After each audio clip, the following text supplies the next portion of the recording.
This is the Savage Nation. Michael in San Diego, go ahead, please. Yeah, I just wanted to say that this Arizona law is a completely racist law, and I think we need an organization. Well, you believe that because you see racism everywhere as long as it's a white man, right? Well, that state has, which is the Sheriff Joe Arpaio locking people up. Have you read the law, sir? Well, I've done enough research on the internet. Have you read the law? No, you've read Thomas Friedman on the law, but you don't know that it actually mirrors U.S. federal law. Did you know that? Well, what I'm concerned about is... Wait a minute, wait. No, you're talking about a law which you say is fascist, but you haven't read it, so how do you know what you're talking about? Well, because you have immigrants, you have other people of Hispanic descent. You have, sir, you're bumbling. You're going.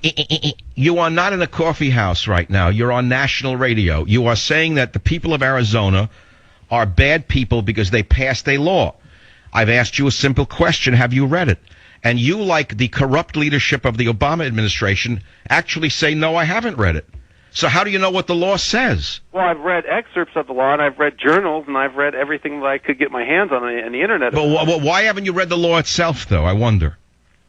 Well, do I have time to read everything? Do you read every single law? Well, but you're here calling as though you're an expert on Arizona, the people of Arizona, and the law. How would you take care of the illegal alien problem and the drug dealing and the drugs flowing over the border? Let's put aside your ignorance of the law. How would you stop the hordes coming over the border? What hordes coming over the border? I don't see my job being taken away by illegal alien. Well, we don't care about your job. We're talking about the hordes coming over the border. Even the DHS knows that there are hordes coming over the border because the ICE trucks are all over the streets deporting them. So why would Janet Napolitano deport so many people if they were all such nice people?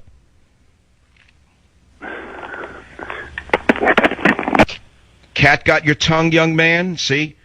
This is the problem. They never meet anybody who can face them with reality, and they shoot their mouths off at a meeting somewhere, some communist, socialist, progressive meeting. Everyone says amen. And then they sound like they're intelligent, and you go all the way up to the White House, you have the same thing. You have know-nothings in high places. Ask them a simple question. Do you know the law? No, but I've read excerpts of it. That would be like saying, have you read the U.S. Constitution recently? No, but I read excerpts in the New York Times, and it says that you don't have a right to express your opinion because it was written by a very reputable man on Prozac, who's afraid of his own shadow, who jumps in the streets every time there's a backfire of an automobile, and he has to go see his therapist on the Upper East Side on 89th Street when he hears a backfire of a car because he thinks that he's at war and that the militias and the right-wing goyim are coming to get him. The goyim are coming to get him. The goyim are coming to get him. But you see, it's only a backfire. It's the same thing as this man. Doesn't read the law, but he's an expert on this law. Doesn't know what Arizona is facing, the deaths, the murders, the drug dealings. Even the DHS is deporting them, but he had to hang up, didn't he? He had to go get his fix. Savage.